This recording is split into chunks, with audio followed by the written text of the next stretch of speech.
열심히 일해서 돈을 모아라. 이 말은 과거 은행이자가 10% 수준이었을 때나 실현 가능한 일들이었고, 국내 제조업들이 퇴보하는 현 단계에서는 근로소득을 높이기란 정말 어려운 일들입니다. 상당수의 사람들은 이번 대책 발표를 통해 통쾌감을 느꼈을 테지만, 그들이 현재 내 집 마련을 하지 못했기 때문에 단순 질투심에 의해서 그렇게 말을 할 수 있다고 생각은 듭니다. 안녕하세요, 재테크 읽는 준생입니다. 이번 710 대책에서 제가 가장 우려스러운 점은 오래된 구축에서 내 집 마련을 하며 시작을 했고, 악착같이 돈을 모으며 이제 신축으로 갈아타려고 하는 분들이 이동하기 어려워졌기 때문입니다. 산업이 잘 발달된 울산, 창원의 경우 도시의 발달 역사가 그다지 깊지는 않습니다. 1980년대부터 조선, 자동차 등 중공업을 영위하는 기업들이 하나둘씩 생기게 되면서 경남권 전체가 산업으로 먹고 사는 도시다 라고 할 정도로 전국에서 직장을 찾기 위해 사람들이 흘러 들어왔고, 서로 다른 억양을 쓰는 사람들이 어우러져 만들어진 도시들이 바로 대표적인 산업도시인 울산과 창원입니다. 이러한 산업도시는 90년대가 돼서야 아파트가 공급되기 시작했기 때문에 경공업으로 대한민국 건국 이래부터 발달한 대구와 부산에 비해 도시 노후도가 낮기 때문에 진행되는 재개발과 재건축의 수는 현격히 차이가 나기도 합니다. 대구와 부산이 압도적으로 정비 사업이 많다는 의미입니다. 이렇게 원주민이 아닌 사람들이 유입되다 보니 지금 제 주위를 보더라도 본인이 여기서 살고는 있지만 어디가 좋은지 모르고 딱히 지역에 애정을 두고 있지 않아서 대충 집을 구하는 사람들이 상당수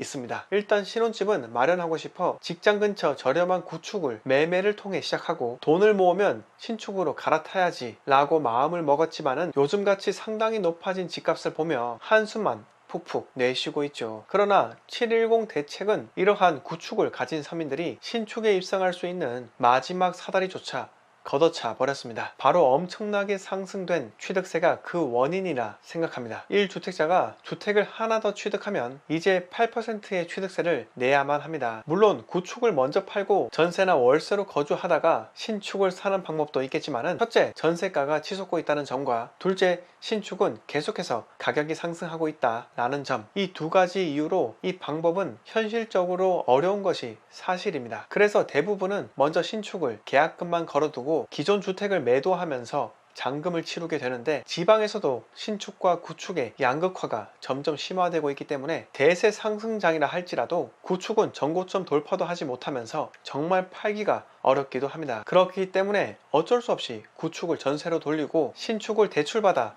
들어가야만 하는 상황인데, 여기서 8%의 취득세가 이들의 발목을 잡게 되는 거죠. 즉, 신축 입성에 대한 문턱을 더 높이게 되었고, 그냥 내 인생에 무슨 신축이냐 라고 하며 구축에 눌러사는 경우가 증가하게 되는 겁니다. 그럼 구축을 손해보더라도 일단 팔아치우고 전세로 들어가서 살아야겠네 라고 생각하시는 분들도 계실 겁니다. 그런데 이렇게 도전정신이 갑작스럽게 생겨나신 분들이 과연 몇이나 될까요? 설령 이런 분들이 증가를 한다 하더라도 방금 말씀드린 것처럼 제 생각으로는 앞으로 전세 수요가 점점 증가할 것 같습니다. 기존 일시적 1가구 2주택 비과세를 받기 위한 갈아타기 투자 방법은 이제는 높아진 취득세 문턱 덕에 어렵기 때문에 구축을 매도하고 전세로 들어가는 사람들, 전세로 들어가서 청약 당첨만을 기다리는 사람들, 여기서 약간의 투자적 머리가 있는 분이라면 갭투자로 1주택만 보유하고 본인은 전세로 들어가서 사는 사람들, 이 모든 것을 시작으로 전세에 대한 수요가 증가할 것이고, 구축은 가지고 있으면 골칫덩이라는 인식이 점점 바뀔 것이기 때문에 신축과 구축의 양극화는 갈수록 심해진다 라는 것이 제 생각입니다. 과거에는 부모님 지원 없이 내 집 마련하던 시기에는 집을 여러 번 갈아타며 결국 좋은 아파트까지 자산을 증식하는 방법이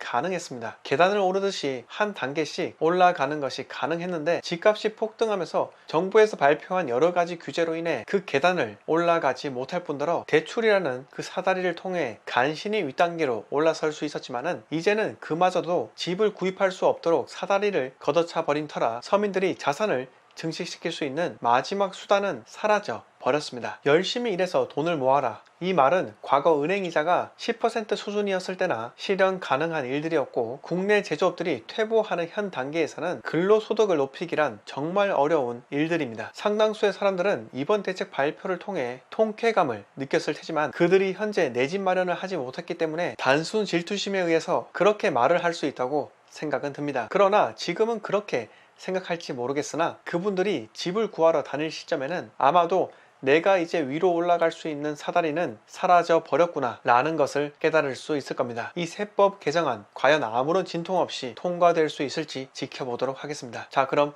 오늘 이야기 여기서 모두 마치도록 하겠습니다. 영상 마음에 드셨다면 구독과 댓글 부탁드립니다.